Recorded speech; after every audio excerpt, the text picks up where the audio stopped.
Hey, Steve. Hi, Dean. How are you? Good. Episode 132. Here we go, my friend. All right. First, let everyone else know a little bit about you. I'm Steve Christian. I run a little boutique consultancy called HCM Solutions, and I represent sort of fractional CMO for B2B business and a lot of technology companies, sort of in the past in the video space, but more and Mhm. more general, in fact. Video and internet security, I would say. Excellent. Okay, so here's the scenario. Here's the hypothetical. Okay, so sales process is over. Paperwork's been signed. A new 1 year long fractional CMO or marketing engagement, right, has started, and today's day one. What at the end of the first 90 days, let's say, what do you look back at and sort of are the what's been accomplished if we're 90 days in the first 90 days of a new engagement? Boy, I could Yes, not have mangled that question any worse.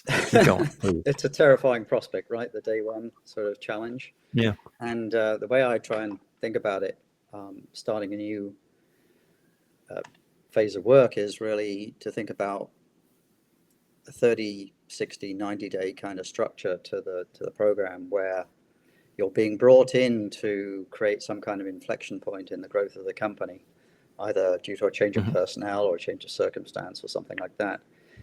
The initial challenge is to kind of balance up the fixing fixing the immediate problems with some creating some kind of long-term vision. You've got to deliver something in the early days that really makes a difference whilst working on the problems that potentially give you the best platform for future growth.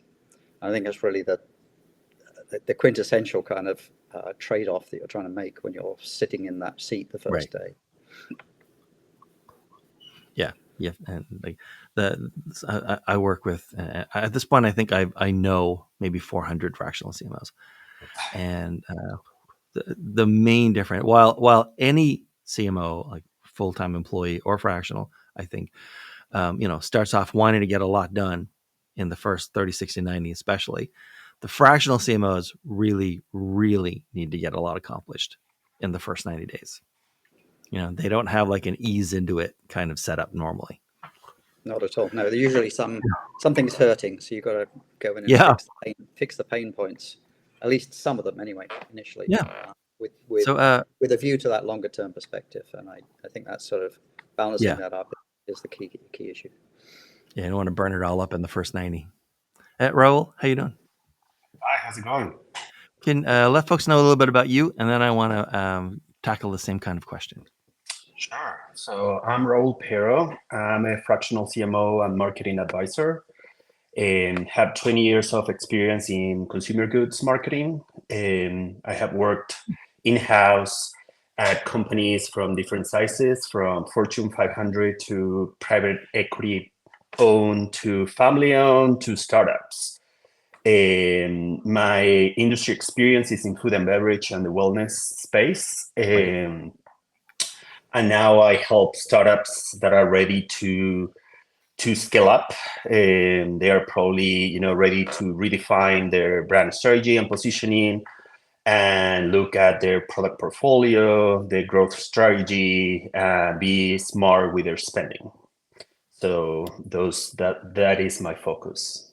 So, in the companies that you're working with, right, Mhm. are there like two or three sort of typical problems they tend to all have that you encounter in the first 90 days? Yeah, usually there is a lack of focus, and there is too many things going on. So what I do in the first 90 days is I try to absorb the business model and the company's goal as fast as possible, and try to define what is actually driving the business and what is not. What is a distraction? What is a time waster? What is a, a, a nice to have, but it's not really essential to the business Right. at this Yep. point in where the company and brand is. And as I work with a lot of startups, I work with a lot of founders, and so they tend to be creative and they tend to be, passionate, very passionate about new things and pursue the ideals. But that is usually means that you have the team working on 10, 15 different things, and none of them really, really well done. Right.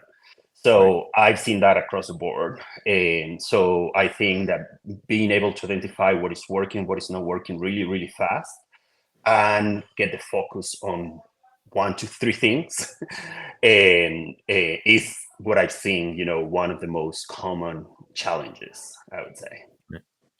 All right. So let's extend the hypothetical a little further, Raul. Okay. I'm the CEO of this Mhm. client company that you've just been engaged by. Okay. And I'm saying, Raul, you deal with a lot more CEOs than I deal with CMOs. So is there anything that I should stop doing or start doing to make sure that we squeeze every last penny of value out of what we're spending on you? Yes, that is a good question. And I think people need to be ready to work. They want to work with a fractional CMO. That means that they need to be themselves available. Mm-hmm. And that means that they need to be efficient with the time spent. So there's a couple things there. So one of the things is make sure that you have the right information, the right resources available, especially in those 90 days. If we want to get a lot done, which is a lot of diagnosis done and and strategic planning and probably low hanging fruit tactics implemented right away. Um, a lot of people, a lot of CEOs dump you with a lot of information, and that is a waste of time and a waste of the value of the CMO to go and sort through all files to put a picture together that probably is not the right one, right? Right. So I would say prepare yourself, make sure you have a folder with the right information before to paint the picture that is current, the most available, current updated picture of the company, where it is at, where it comes from, and where you want to take it to. And that is going to be one. Second is going to be make yourself available and make sure that as we work together, you give feedback and approvals as fast as possible. Because a low hanging fruit tactic that takes 2 months to approve is not low hanging fruit anymore. And Right. so thinking that I am only probably working with you 5 to 10 hours a week, and that's not even, in total time, it's not even a week, month, right? So if it's going to take us forever to agree on something, or it's going to take the CEO, weeks to get a feedback on every piece of information, and everything that we do is going to take months to implement. And Steve, how about you? Like, is there something you wish the CEOs would start doing, or that you wish that they would just stop doing once I you was, get work underway? I was reflecting on two radically different situations actually. The first one is where you've been brought in as part of an overall executive change. Maybe a new Mm-hmm. CEO has been appointed by the All board, right. and you're filling the marketing role. So that's a challenge where you have to really develop a joint sense of the vision going forward, right? But at least you're both working on the change dimension Mm-hmm. together, bringing the executive team together and like Raul says, sort of spending enough time together to actually get a shared sense of where the organization needs to head and some realistic objectives. The second and probably the more tricky one is where you're joining an executive team that already exists with a CEO who potentially led the company through its early phase, and where growth has plateaued out or something like that. So you're being brought in to create that inflection point, but the CEO is potentially going to hang on to a number of ideas that he had right from the early stage of the organization. A bias towards certain kinds of promotion, a bias towards how to present the product, and so on and so forth. As a CEO, you probably got to give me as the new guy on the block a way to use that fresh pair of eyes that I bring to Right. sort of reevaluate some of those things. And you have to be able to let go of certain sacred cows potentially to now allow the new marketing direction to sort of take hold and to shape itself. That can be a tricky kind of transition, but I think it's important a sort of thing for the CEO to think about. Yeah. All right, Steve, I have a couple of questions coming up, and they're my favorite questions because it's really easy for me and way harder for you guys. So almost all the work's done on your side. Yeah, yay! And so they're just fill in the blank. So easy, so simple. Here's the first one for you, and then we'll let Raul take a stab at it. Many clients just don't understand.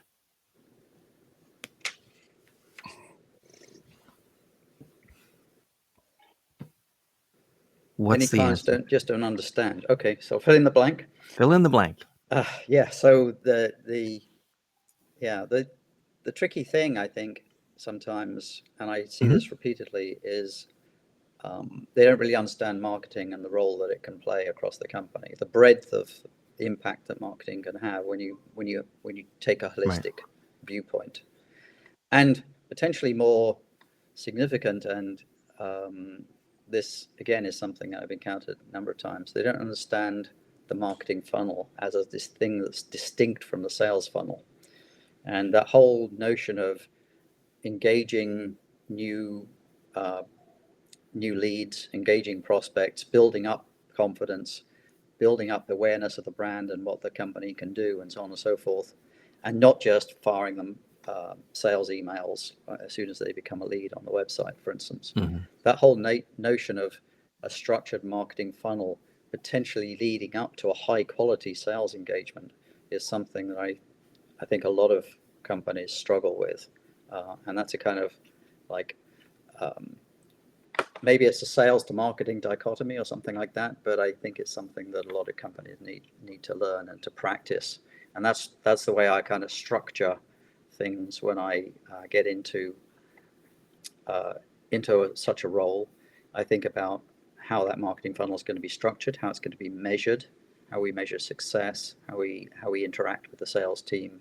For instance, what's the handover point that's appropriate, and obviously that's always been tricky. Sales and marketing sort of relationships always been tricky. But if we can get that sense, teach people how marketing can be most effective in driving awareness and the prospects for the organization to help drive that inflection point for the business, then I think it's very I critical. saw an interview, a marketing podcast a few weeks ago, maybe last month, and it came down to, one of the questions was like, how do you like justify or prove ROI for marketing? And the guy did a good job. He said, never mind about the numbers and stuff.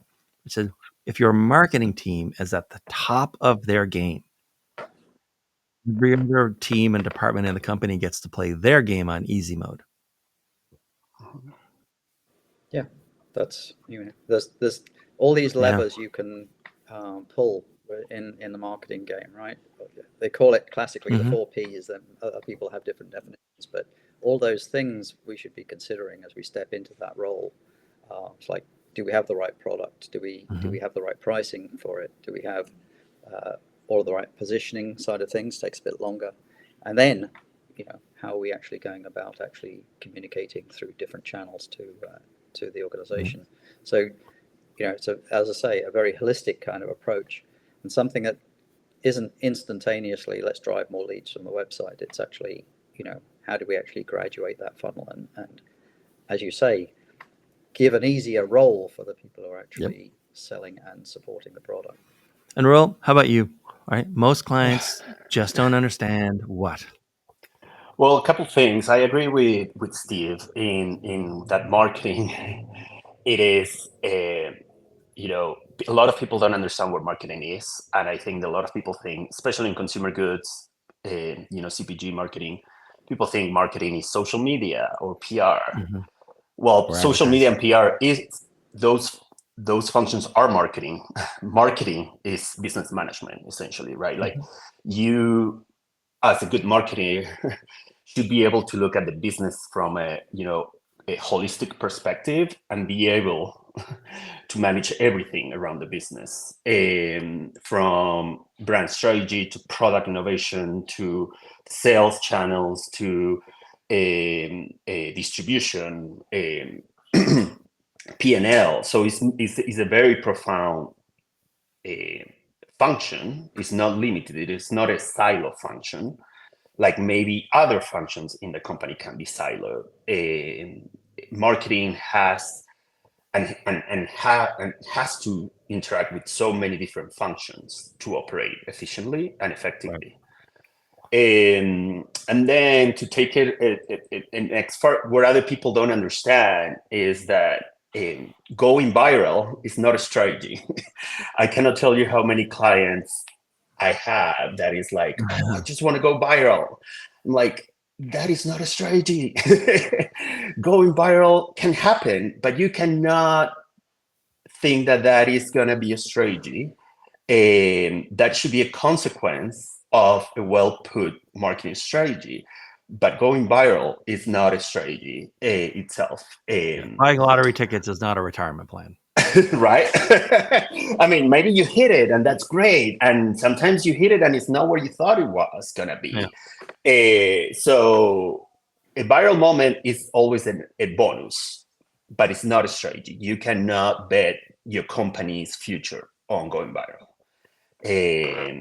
That is just not how it works. Even the companies that go viral, or they spend a lot of money, they have a lot of budget, right? Or they just is completely unexpected and they cannot really explain why. Or explain it properly. Yeah. Hey, so I want to pivot a little bit and let's get away from talking about clients. In fact, I'm not going to ask you guys any more questions about clients. But here's the other fill in the blank question. Okay. A fractional CMO starting out today is going to be surprised by what? You mean like somebody that today's starts their first day as a fractional CMO? Yeah. And I think they need to understand, or that they are not going to be in control of everything, right? Like I said before, marketing is business, strategy and business management. Well, as a fractional, you're not going to be involved in 100% of the decisions of the business. So you have to be comfortable with that, and you have to make sure that you are part of the decisions that are driving the business. And the rest, you have to let it go. So maybe that piece of marketing is not going to have all the right marketing elements, and that's fine, right? Because that is not what is driving the business.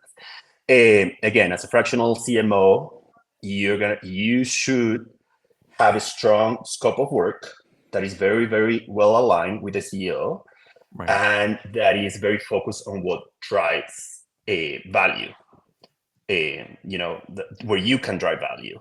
And that is you're not going to have a complete involvement, and you're not going to be included in every decision, and you're not going to be controlling.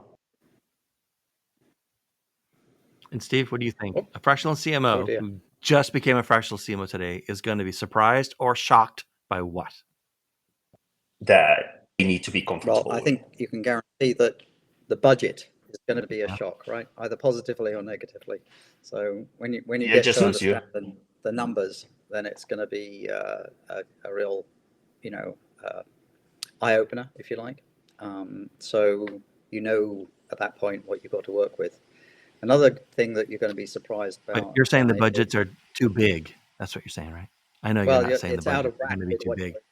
If you like. Yeah. How you calibrate it if you were starting from a blank sheet of paper. It will be way, way high or way low. Right. The other thing that I think you're going to be surprised by, should I say, is the extent to which certain things are working and certain things not working. there'll be a set of expectations that you bring to the table about Right. what will work and what won't work, and you'll be surprised by the historical pattern that you find when you actually start looking into data. So certain things that you imagined would be useless are actually somehow or apparently seem to be working better than you imagine. You've got to recalibrate yourself a little bit in terms of how that might be the case. So what you'd missed in your initial analysis of the company's situation. Right. Similarly, I think you're going to be surprised by strengths and weaknesses of the team that you inherit. There'll be some people who will be exceptional at certain things, and some people who potentially are a drag on the organization, and you've got to evaluate that pretty quickly as well. Okay, that makes sense. All right, so on this podcast, the guests pick their own time slots, independent of each other, which means they end up in a podcast with another fractional CMO, completely at random. So before we sort of wind down, I like to give each guest the chance to ask the other fractional CMO in the room, so to speak, any question you want. It can be about clients, it can be about marketing, it can be about how you find customers, anything you want. So we'll start with Steve. You can ask any question you want. So I thought I would throw something out here, kind of Yeah. interesting. It's like, would you ever propose that a Super Bowl ad has the right ROI as a fractional CMO? No, I mean, if they are hiring a fractional CMO, they probably don't have the budget for a Super Bowl ad. Fair enough. But no, I just cannot see any of those Super Bowl ad actually having an ROI. And I mean, I don't really know the percentage, but most of it goes to very, traditional large companies and brands. Um, I would never Well, there's been a recommend lot of, that. I mean, I'm sure it's these exciting and crypto adverts, right? So sorry, the what? Yeah. crypto advert thing has been interesting because those are kind of startups and not really directed at anyone. But I mean, I'm just curious because certain people will say, "Oh, swing for the fences, right? Go big or go home," or something like that. But that's maybe the extreme example of swinging for the fences, and I'm often Yeah, that tempted is to that ask is how a they big evaluate bet. that. That is a Yeah, big bet, and unless you have very deep pockets, I don't think that is the bet that I would suggest at all. that's where I would come from as well. And Raul, how about you? What's your question? Yeah, so I was as a fractional CMO, Steve. Um, is there any tool that have made your work easier? Is there any tool out there that you would suggest other fractional CMOs that is like, okay, this tool has helped me a lot? For sure, yes. It may seem completely obvious, but I've come into a number of companies where they don't really have any kind of CRM um, and marketing automation tool that's associated with the CRM.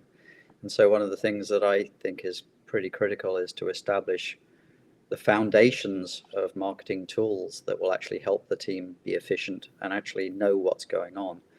And the CRM, a good CRM, an appropriately sized CRM, perhaps would be the right way to put it, is a foundational tool that I think I introduced to many companies, and they see the benefits of it pretty fast. Where you're actually, tracking leads on spreadsheets and things like that, and evaluating sales prospects based on rudimentary tools, Google Sheets, and so on and so forth. Um, Right. the transition to using a true CRM and understanding the power that it can bring is incredibly enlightening to the organization, and also empowers the team that is marketing team in particular, who can effectively leverage the automation that those tools bring and actually be more efficient about delivering a lot of content to a lot of people and measuring the results of that. So Perfect. that's my perspective anyway. So. Good. So, Steve, these days, it's time to wind down. And this has been fantastic, by the way. I love these answers. These days, who should be contacting you, and what's the best way for them to do it? Who should be contacting me? CEOs or other members of the executive team of small to medium businesses who need that kind of fresh pair of eyes, who need an injection of new thought into the marketing profile of their organization, who need to understand how to take their business to the next level. Maybe it plateaued out, or the market has changed, or something like that. You're looking for a fresh evaluation and a new set of tools and techniques which will take your business to the next level and kick it into growth mode. And how should they get to you? How should they get to me? The email in the header of this file is great, or you can come to my website, which is htmsolutions.biz, and contact me, and I'd be happy to talk to you. All right. And Raul, how about you? Who should contact you these days, and how? So I think any startup or small brand that is ready to scale, that is ready, for to get into the next growth stage, whether they are in food and beverage or the wellness space, they can, they should contact me. Also, I work a lot with founders pre-revenue, so they have a concept or an idea, but they don't really have a product yet or a brand. So anybody that is at that stage of they want to start a business, but they are ready. They have a concept. They only have a concept. They don't have a business yet. So I can help them, with a brand strategy, and I'm putting, bringing that brand and product to life. Okay, And to contact, I think LinkedIn is the best way. Raul Pero right there. Or my email is raul@changethegameceo.com. That's excellent. All right, guys, thank you so much for being here.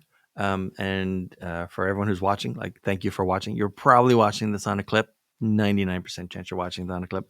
In which case, there are many more clips with Steve and Raul to take a look at, and there's a lot of good stuff in there. So thanks, guys, and thank you for watching. I'll see you later. Bye. It's been a pleasure.